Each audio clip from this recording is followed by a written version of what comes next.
ရာတော်ဟာအသက်ပြင်းပြင်းတစ်ချက်ရှူလိုက်ပြီးအမျိုးကြီးရဲ့ပရလောကသားတစ်ခုကိုအဲ့ဒီစကားကြားလိုက်ရတဲ့အချိန်မှာရွာနောက်ဘက်တောအုပ်ထဲကနေထူးဆန်းတဲ့အော်တန်ကြီးတစ်ခုထွက်ပေါ်လာတယ်။ဦးအတန်ကြီးဟာလူတန်လိုလိုတရိษံတန်လိုလိုနဲ့ကြောချမ်းစရာကောင်းလာတယ်။ရွာသားတချို့ကြောက်လန့်ပြီးဒူးထောက်ကုန်ကြတယ်။ဒါပေမဲ့ဆရာတော်ရဲ့မျက်နှာကတော့ပိုပြီးတင်းမာလာတယ်။ဆရာတော်ဟာသူ့လက်ထဲကပတိကိုတင်းတင်းဆုပ်ကင်ပြီးတိုးတိုးလေးရေရွတ်လိုက်တယ်။နောက်ကျသွားပြီးဘာကိုနောက်ကျတာလဲဖေယား။ဦးပုတ်ကအထိတ်တလန့်မေးလိုက်တယ်။ဆရာတော်ကတောအုပ်ဘက်ကိုမျက်လုံးပြူးသားနဲ့ကြည့်နေတယ်။ပြီးတော့အဲ့ဒီအရာရွာထဲဝင်လာနေပြီ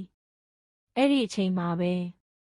ရွာထဲကကလေးတစ်ယောက်ရဲ့ငိုတန်ဟာတိတ်ဆိတ်နေတဲ့မနက်ခင်းကိုဖျက်ပြီးထွက်ပေါ်လာတော့တယ်။ကလေးငိုတန်ကြားလိုက်ရတဲ့အချိန်မှာ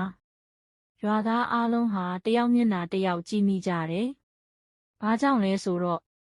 ရွာထဲကကလေးငယ်တွေကိုကြောက်လန့်လွန်းလို့နေမဝင်ခင်ကတည်းကအိမ်ထဲမှာတောပိတ်ထားကြလို့ပဲ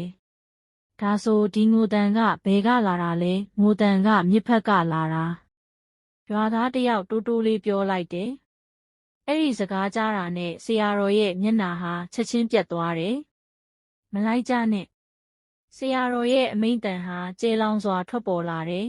။အဲ့ဒီအတန်ကလူအတန်မဟုတ်ဘူး။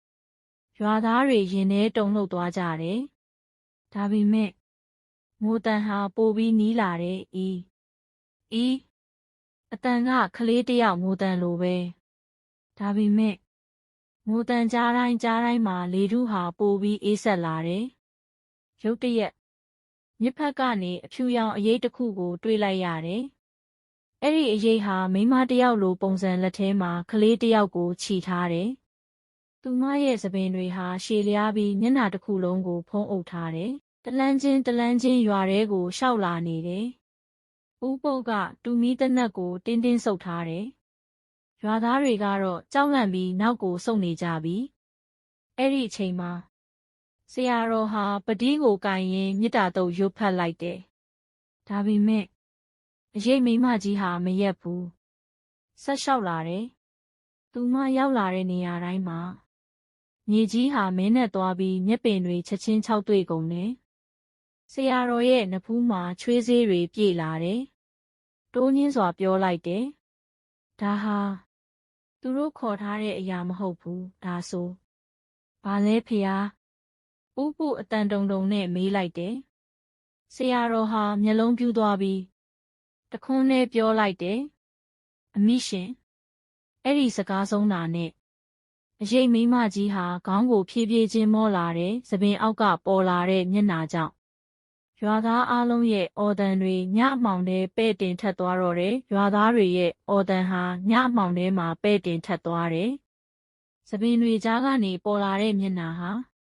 လူသားတယောက်ရဲ့မျက်နှာမဟုတ်တော့ဘူး။မျက်လုံးနှစ်ဖက်ဟာအနက်ရောင်အပေါက်ကြီးတွေလိုဟာလာဟင်းလင်းဖြစ်နေပြီးပါးစပ်ကနေသွေးမီးတွေတစက်ဆက်ကျဆင်းနေတယ်။ဒါပေမဲ့အကြောက်ဆုံးအရာကသူမရဲ့မျက်နှာမဟုတ်ဘူး။သူမလက်ထဲမှာခြိထားတဲ့ကလေးပဲအဲ့ဒီကလေးဟာအိမ်နောက်ခြံထဲမှာတွေးခဲ့တဲ့ဗိုက်ကြီးတီရဲ့ပျောက်ဆုံးနေတဲ့ကလေးဖြစ်နေခဲ့တယ်။ဒါပေမဲ့ထူးဆန်းတာကအဲ့ဒီကလေးဟာမွေးကင်းစကလေးမဟုတ်တော့ဘူး။သူ့ရဲ့ခန္ဓာကိုယ်ဟာ9 နှစ်သားကလေးလောက်အရွယ်ထိကြီးထွားနေတယ်။